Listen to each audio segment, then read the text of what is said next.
Hello, startups, influencers, and early stage business owners. Welcome to Workshop 12 Launch, Stabilize, Scale, and Sell Setting Up Your Wealth Building Business Growth Systems. If you haven't yet received a copy of the BSW series workbook, please be sure to grab one by clicking on the link in the video description, or you can go to colemantanner.com and look for the BSW workbook link there.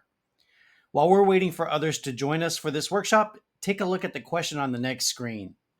What does scaling your business mean to you personally? Does it mean more money, more time, a bigger team, or bigger impact? Go ahead and share your answers in the comments section, and we will get started in just a couple of minutes.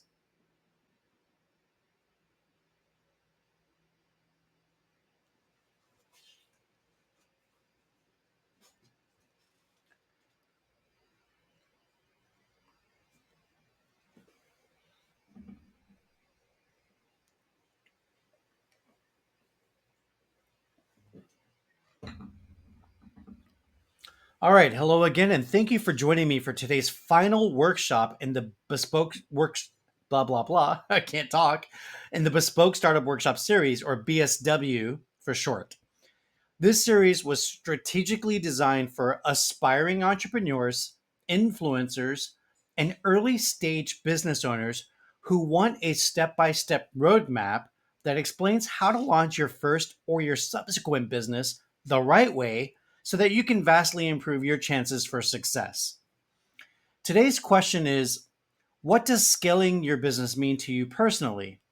Does it mean that you're going to achieve having more money, more time, making building a bigger team, or making a bigger impact in some way, shape, or form? So go ahead and drop your answer to that question in the comments section, and that way other people can participate and respond to it, and as well as I. All right. Today's workshop is sponsored by Coleman Tanner Consulting, your source for strategic business solutions. Buckle up your seatbelts because we're going to take our final trip into the life of Clayton Jefferson, where he's about to realize that starting a business was just the first chapter in the entrepreneurial journey. Clayton's business was no longer an idea, it was real. He had paying clients, raving testimonials, and a growing wait list. Boy, don't we all want that problem? Ha! But now he's faced with a new question. How do I keep growing my business without burning out? Clayton knew instinctively that what got him there would not get him to the next level. So today, he's not just thinking about launching, he's thinking about systems that can sustain his business and help scale his impact. Today's workshop is about designing a business that grows with you and without having to sacrifice your freedom and your sanity in the process. In this session, you'll learn how to understand the key differences between starting, stabilizing, and growing a business. You'll be able to identify the essential systems that support sustainable growth, including sales and marketing, finance, operations, and fulfillment. And you'll be able to build a simple, actionable growth plan. We call them 90-day focus plans that will help you grow your business with intention on an ongoing basis so that it's always top of mind. And you'll understand why by the conclusion of this workshop. Let's begin. Now, before we go any further, my lawyer, that would be me, tells me that I have to share this disclaimer up front so that I will comply with federal and state law. This workshop provides general information and insights for educational purposes only. It is not intended to be, nor should it be construed as, legal or financial advice. The information presented is not a substitute for professional advice tailored to your specific circumstances. You should always consult with a qualified legal, financial, or other licensed professional advisor before making any decisions based on the information provided in this or any other workshop for that matter. We make no warranties or guarantees regarding the success, profitability, or other outcomes resulting from the application of any information presented in this workshop. Participants are solely responsible for their own actions, decisions, and the consequences thereof. Reliance on any information provided in this workshop is at your own risk. We disclaim any and all liability for any errors, inaccuracies, or omissions in the information provided, as well as any losses or damages that may arise from your reliance on the information. Please consult with your own legal and financial advisors to ensure that the information presented in this workshop is appropriate for your specific needs and your specific situation. Thank you. Before we proceed, here's just a couple of quick housekeeping rules and instructions for today's agenda. We're going to review 3 presentations and 3 hands-on activities. And while it's a good idea to test and debate ideas that you learn that are new, given the limited amount of time available inside of this short workshop, and because it's remote on demand, we're not going to be able to have an engagement like a Socratic method conversation. So I ask that you won't entertain any challenges at this time, but you're encouraged to do so on your own after the workshop. Please keep this experience positive and engaging and rewarding for all participants who make comments in the comments section of this video. Thank you so much. Okay, so if you haven't been exposed to any of the prior workshops up until now, or if you haven't read the Bespoke Startup book that I wrote, then I just want to give you a quick background of how this came to be. So I wrote this using ChatGPT, and the idea behind it is that I wanted to share ideas to help people who want to become entrepreneurs with a guide that will show them how to take an idea and incubate it into an actual business. So it includes things that I wish I knew when I was starting my first business. And then after I created the book, I said, let me take this a step further. Maybe I can create some workshops that I can use for demonstrations at different trade shows or at chambers of commerce.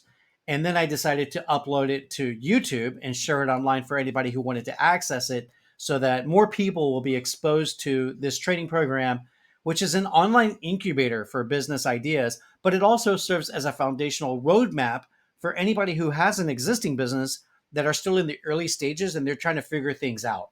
Maybe they got started and they're doing okay, but things could be better. And so maybe there's some nuggets of wisdom here that can help put structure and processes in place to help the business grow properly. Okay, on the next slide, I want to share a little bit of information about my company and what we do.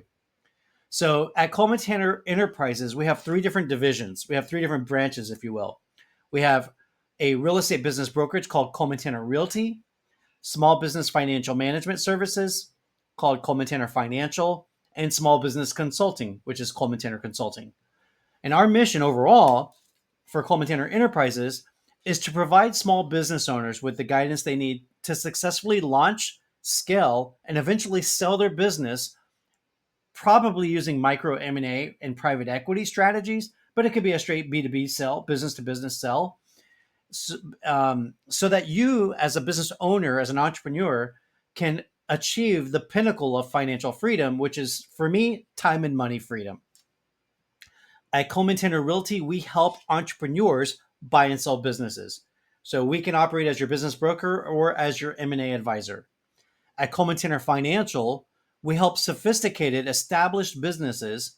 Specifically, we work for service-based businesses such as accountants, attorneys, and financial advisors to help them manage the back office systems like bookkeeping, payroll, tax planning and preparation, business valuation, and financial management advisory services. So we look at your financial performance metrics to help you improve your business operations. And we can also provide you with social media management, which like digital marketing management, for instance, and provide you with weekly business coaching sessions or biweekly business coaching sessions, or even monthly, whatever fits your budget and your desire, so that you can have a guided let me rephrase that, so that we can guide you in the process of reaching your long-term goals for your business. And at Coleman Tanner Consulting, we help with entity formation and corporate regulatory compliance monitoring, as well as other legal advisory services. And we specialize in developing bespoke micro M&A growth strategies so that you can quantum leap your business from an entrepreneurial endeavor into an enterprise level system, kind of like what we would call a gazelle in business, which is nomenclature for a rapidly growing firm, so that you can exit with a big golden parachute.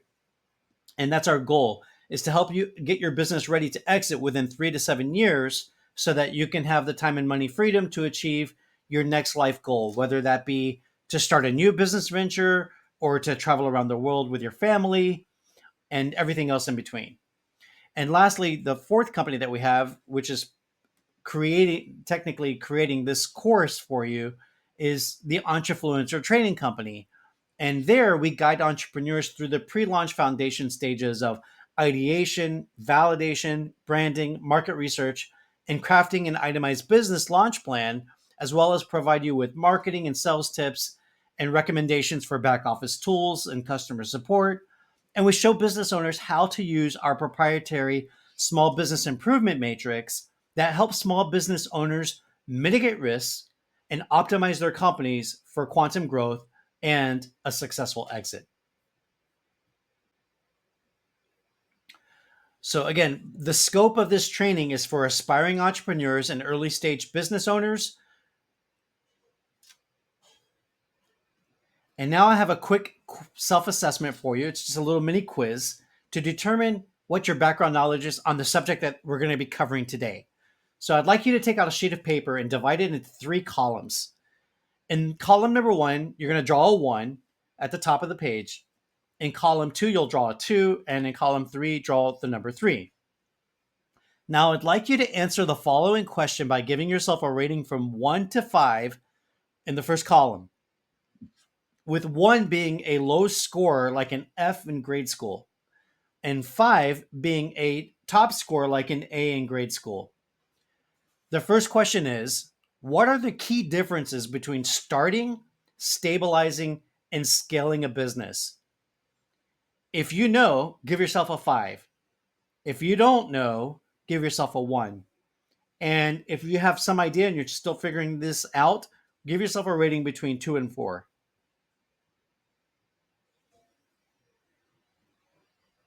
Now I want you to do the same thing for column 2. The second question is, do you have the core 4 systems already in place for scaling? If yes, give yourself a 5. If no, give yourself a 1. If you're not sure what the core 4 is, give yourself a rating between 2 and 4 based on what you think you know it is. Based on what you think it is. Okay, we'll go with that. Our third and final question in this self-assessment is, do you have a sustainable, intentional growth plan for your business? If your answer is yes, give yourself a 5. If your answer is no, give yourself a 1. And if you're working on it, give yourself a rating between 2 and 4. All right, thank you for your participation. Now, for our first mini presentation of the day, from startup to scale up, there are 4 stages. We call them life stages of a business. And those 4 life stages are launch, that's like your birth; stabilize, that's your adolescence; scale, that's your maturity, right? You're growing your company; and sell is retirement, right? That's the senior years of your business.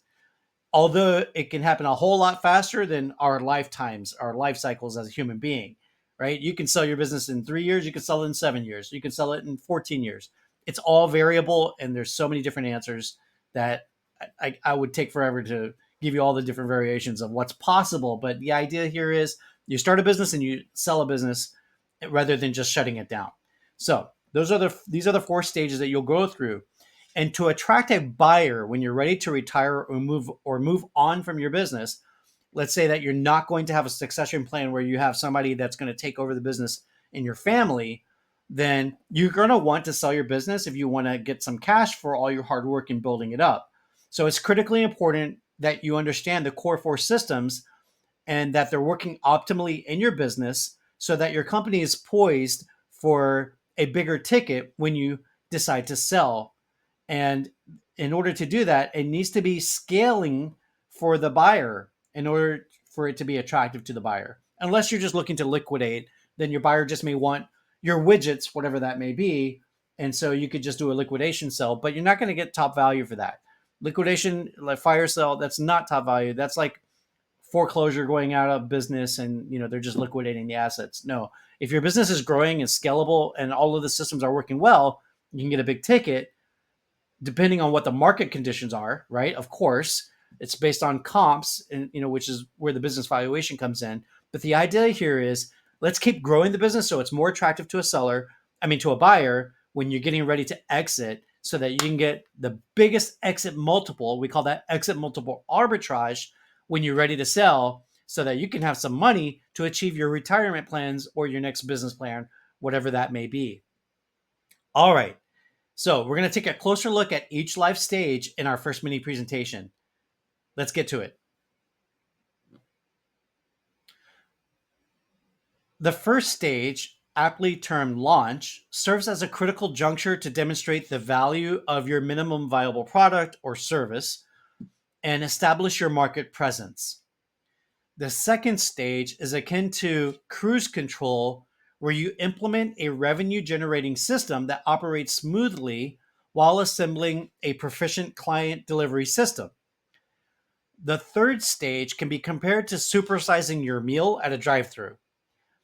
While the standard size is satisfactory, the larger option, right, the upsell, the upgrade, supersize, provides greater value, albeit with some potential repercussions for your waistline in the drive-thru.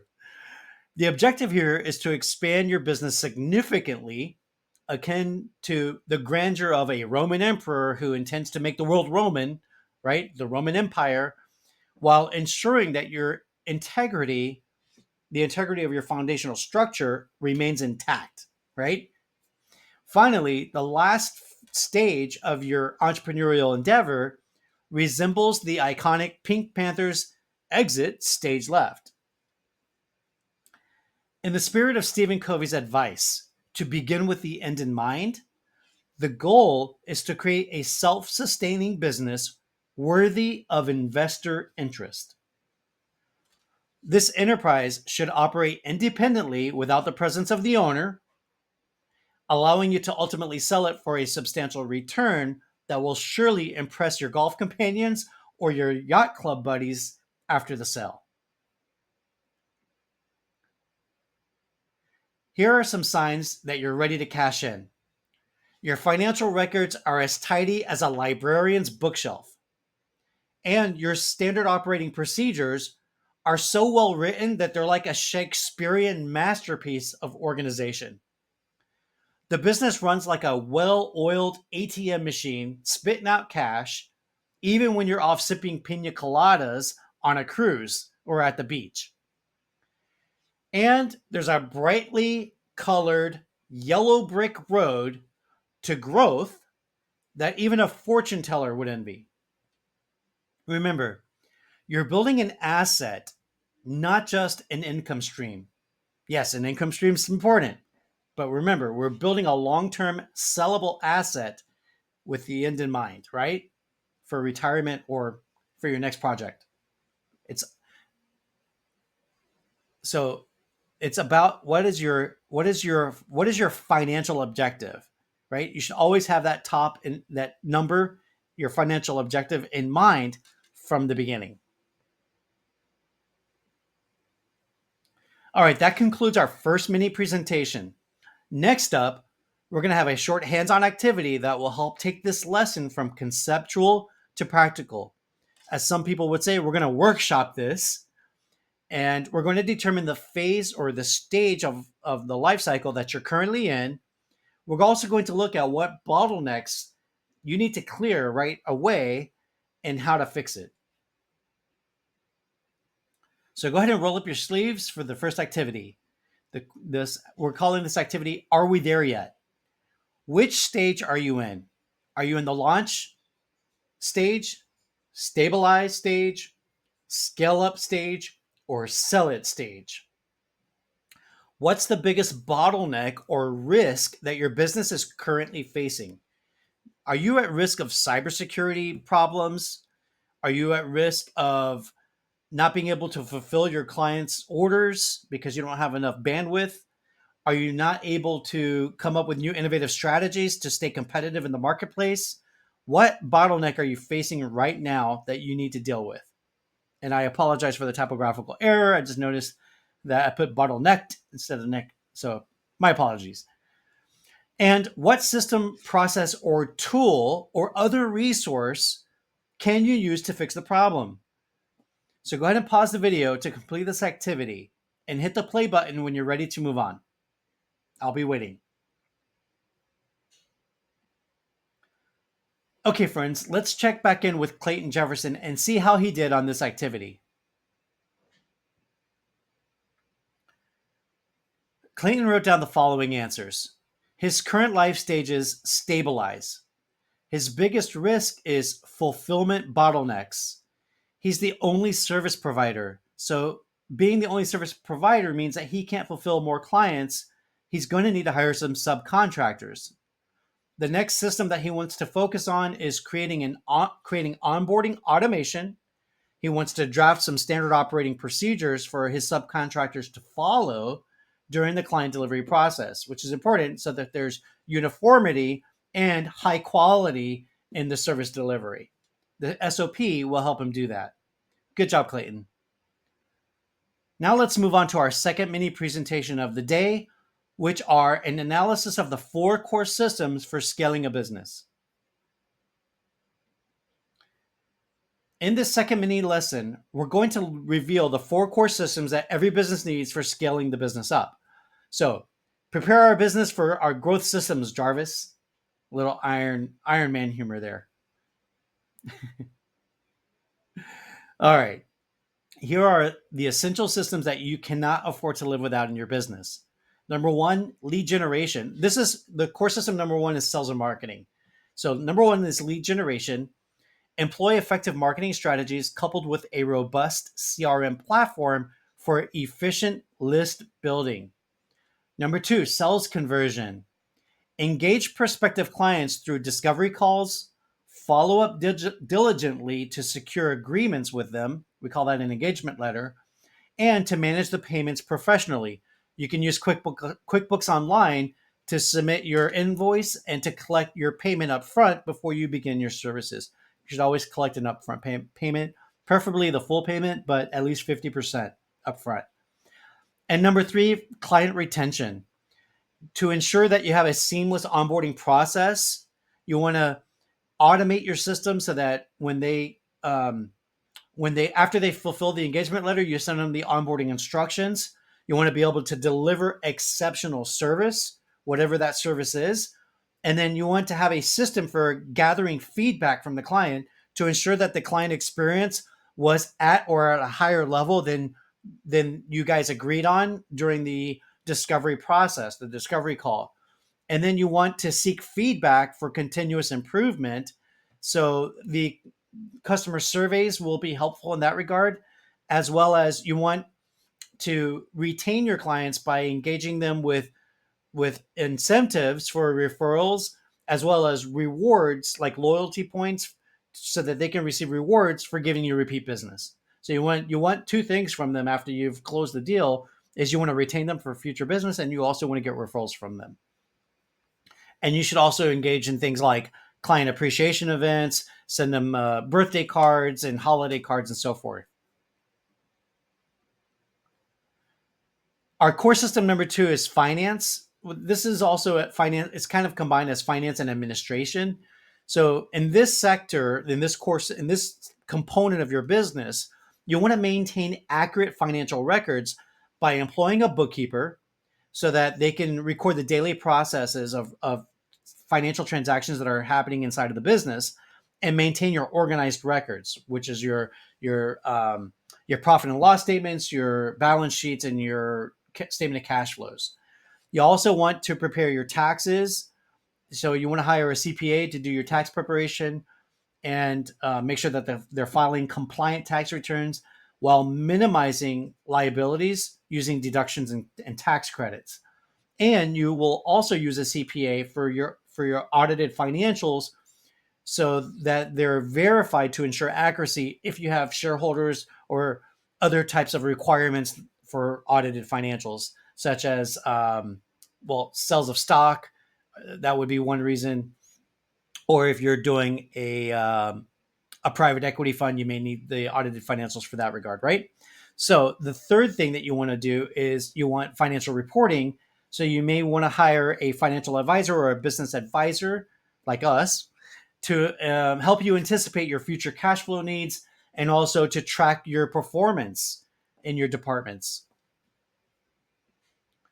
And the third core system in your business is operations, which includes everything that your business is doing. So you have inventory management, that's tracking if you're a product based business, you want to track your stock levels effectively. If you're a service based business, you want to ensure that you have enough subcontractors to help fulfill subcontractors to fulfill the process, whether that be like setting up systems for IT or meeting with financial service clients like stockbrokers and so forth.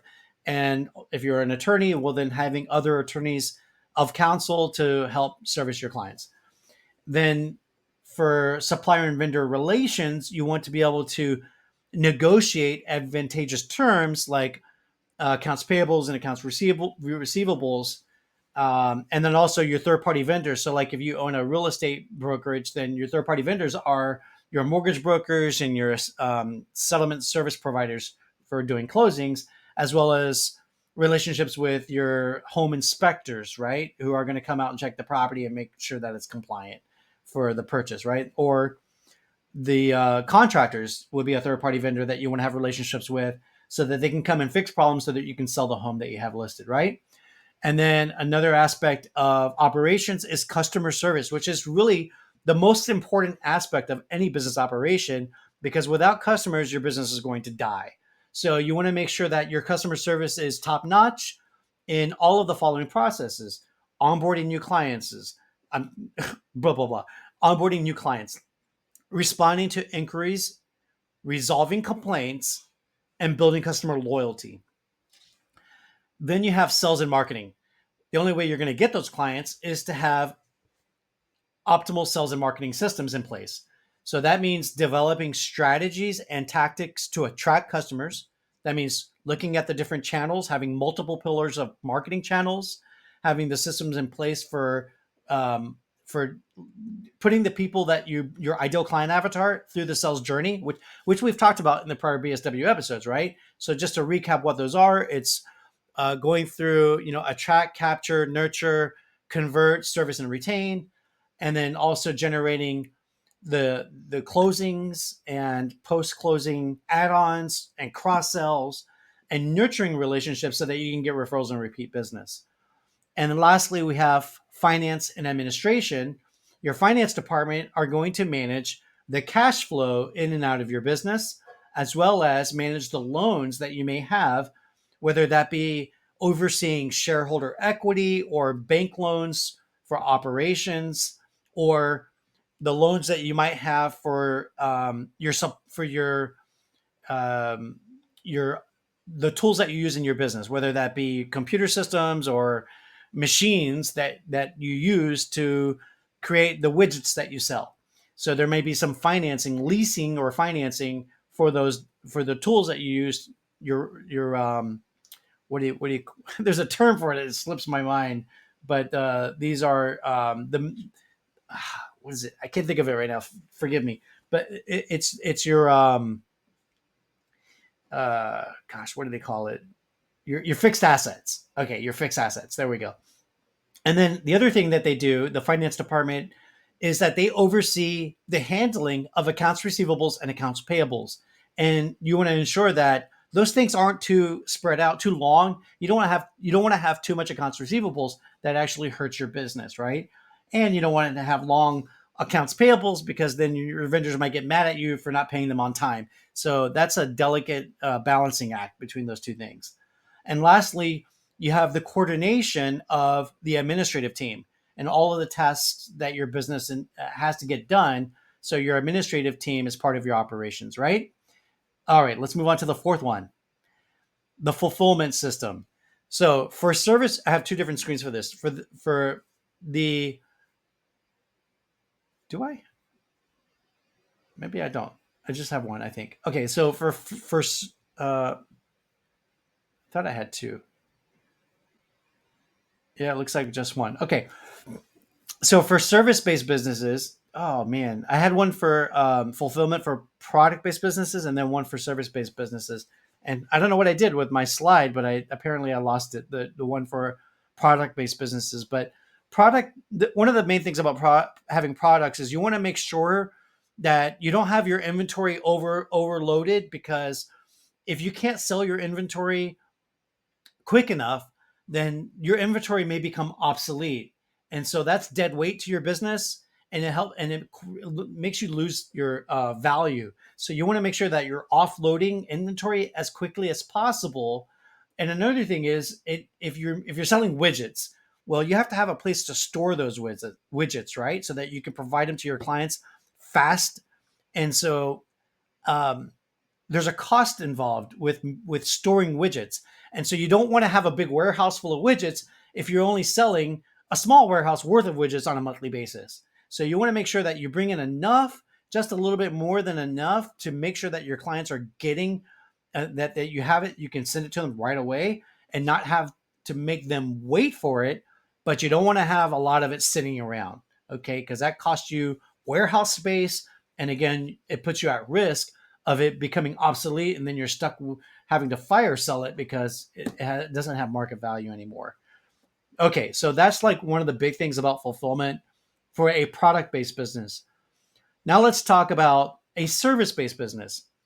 A service based business might be an IT consulting firm, a healthcare business, financial services companies, attorneys, accountants, and business advisors and consultants.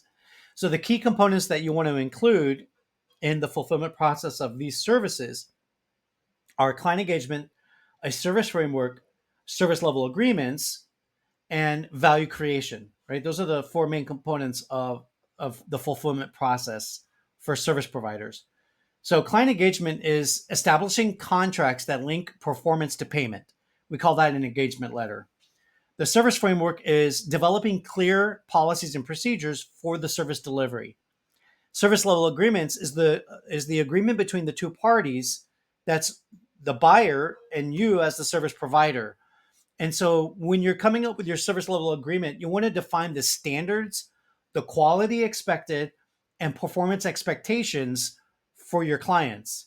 And lastly, value creation is done by ensuring that you have consistently high quality delivery of services on an ongoing basis so that they keep coming back to you for business. And we call that goodwill, which has a value in your business. All right, friends, for our next hands on activity, we're going to create a growth system priority plan. So here are your instructions. You're going to choose one core area to systematize and improve first. Then you're going to create a mini action plan, which is a 90-day action plan with your next steps and the completion date. So, which system do you want to systematize first or make improvements on first? Will it be marketing, sales, fulfillment, finance, operations, legal, administration, accounting, customer service, client retention, IT, human resources? Go ahead and select the one area that you're going to focus on and write down your mini action plan and include the system the first step that you're going to take, as well as a date by which you're going to complete it by. Now, for each month in a 90-day period, right, for one quarter, you have 3 months. So have your mini action plan define what you're going to do in month one, month two, and month three. So go ahead and pause the video and write this down. What's your core area? And what is your 3-step action plan that you're going to achieve over the next 90 days? And when you're done writing this down, go ahead and hit the play button. We'll move forward. Okay, so let's check back in with Clayton's compass to see where he's at on his entrepreneurial journey and where he's leading us. Okay, so Clayton chose client fulfillment as the system that he's going to focus on for the next 90 days. So, what that entails is that he's going to work on his standard operating procedure, which includes automatic onboarding sequence to include a welcome email, a client intake form, the engagement contract, and payment processing through QuickBooks Online and PaperBill, which is where he's selling the service. The first step that he's going to take is to develop the welcome email and create the client intake form. His deadline for completion for this first mini step is 7 days. Now, in the concluding segment of this workshop, we're going to explore strategies for sustainable growth. Let's begin.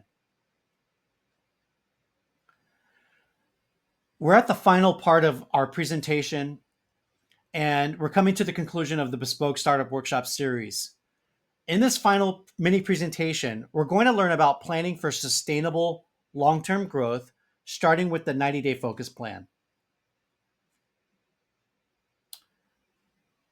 In this mini lesson, we're going to explore how to prepare for scale at a sustainable pace with the 90-day focus plan. This is going to be the key to our long-term success. The big idea here is that when you create a new focus plan every 90 days, you'll ensure that you're growing the business, that it's always top of mind for you as the business owner. Let's begin. So, the 90-day focus plan consists of three engaging steps. Step one, is to identify a standout growth goal. So, what's your key growth goal for this quarter? Then the second step is to break it down into three mini goals, one per month. And the third step is to refine and adjust your plan every quarter. And that will ensure optimal success in your business. So, every quarter, what's your new key growth goal for the quarter? What are your three mini growth goals, one per month? And then at the end of it, review and make a new plan for the next quarter. These 90-day focus plans are the key to long-term success. In the following example, the 90-day growth plan is as follows. In month one, the goal is to create a lead generation system. In month two, the goal is to create a client onboarding system. In month three, the goal is to automate the client satisfaction survey and the referral/testimonial request. On a final note, when it comes to focus plans, remember, you're going to build it, test it, refine it, and repeat it. Because plans are no good without action behind them. All right, friends, for today's final activity, we're going to run the 90-day growth sprint. On your mark, get set, go. Choose one business growth goal, such as acquiring a competing business, aka horizontal integration, within the next 90 days. List what your mini goal will be each month to get you to this finish line. Now go ahead and pause the video so that you can complete this activity. Right? What's the quarter that you're operating coming up that you're going to be operating in? What's the business goal for that quarter? And what are the three mini goals to achieve that big goal? When you're done, hit the play button. All right, let's check back in with Clayton one last time to see what he discovered and what his next steps are going to be. On screen, we have a look at Clayton's 90-day growth sprint.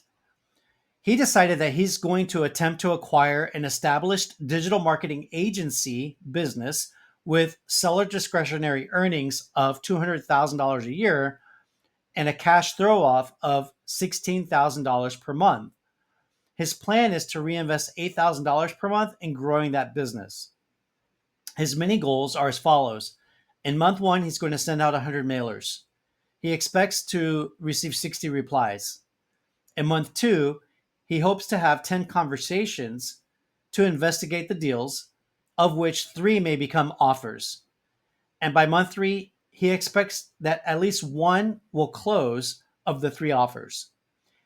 And to make this happen, his first step will be to buy 100 stamps and make 100 copies of his sales letter. Now it's time to wrap this up.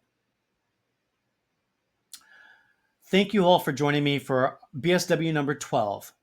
Here's a concise summary of our key takeaways. Number one, launching a new business is exciting, but scaling is where freedom starts. Understanding the key differences between starting, stabilizing, and scaling a business are important to distinguish, and you want to always begin with the end in mind. Systems multiply your results and, and multiply it without multiplying your exhaustion. By identifying the essential systems that will support sustainable long-term growth in your business, including sales and marketing, finance, operations, and fulfillment, we call the core four, you'll be on track to build a scalable business that will be a valuable asset for you when it comes time for you to retire or to exit early. Growth is built by doing quarterly sprints, and you focus on them one at a time. You build a simple, actionable focus plan to keep growth top of mind. And you don't just launch a business, you grow your business with intention. So here's your final BSW homework assignment. First, celebrate finishing up this BSW workshop series. If you attended all 12 workshops, well done, bravo or brava. That's a phenomenal accomplishment. Number two, go ahead and choose your very first 90-day focus plan or growth sprint. Number three, design your business for value creation and not just survival. And number four, grow in phases. Launch, stabilize, scale, and always keep the final sell in mind. Number five, keep showing up with consistency, with courage, with clarity, and with faith. Number six, think of yourself not just as a founder, but as a legacy builder. Look for ways to innovate, evolve, and scale up. And lastly, to shift from entrepreneur to CEO, stay tuned for our next workshop series called the Entrefluential Empire Builder. You're no longer an aspiring founder, you're the architect of your own bespoke startup. You don't just run a business, you're building a legacy. Don't forget to review your graduate next steps checklist in the Bespoke Startup Workbook so that you can explore your next steps in this entrepreneurial journey. Now it's your turn to ask me questions. Go ahead and write them in the comment section and I will respond to them as I receive them. That's a wrap for our workshop. I want to say thank you for being a part of this fun and engaging activity as part of this entire program. This has probably been the most fun workshop I've done of all 12 because I love having the end in mind. I'm a long-term visionary, and so just seeing how the big picture all comes together in this workshop has been fun for me. So thank you for participating in it. And before you go, let me just share my contact information with you so that if you have any intentions of working together in the future, if you have any questions, please feel free to reach out to me. Snap a shot of this screen of my contact information so that you can be in touch with me. And lastly, I wish you all lots of success in your entrepreneurial journey. Please think of it as an adventure and not a chore, and you'll be fine. And lastly, please accept my heartfelt thank you for inviting me into your home, your office, or your mobile device to facilitate this workshop for you. I truly appreciate the opportunity to serve you as a business broker, a legal and financial advisor, a business consultant, and educator. And I look forward to meeting with you and collaborating with you possibly in the near future. or just meeting and shaking hands with you in the future. Take care and God bless you all. Thank you. Bye for now.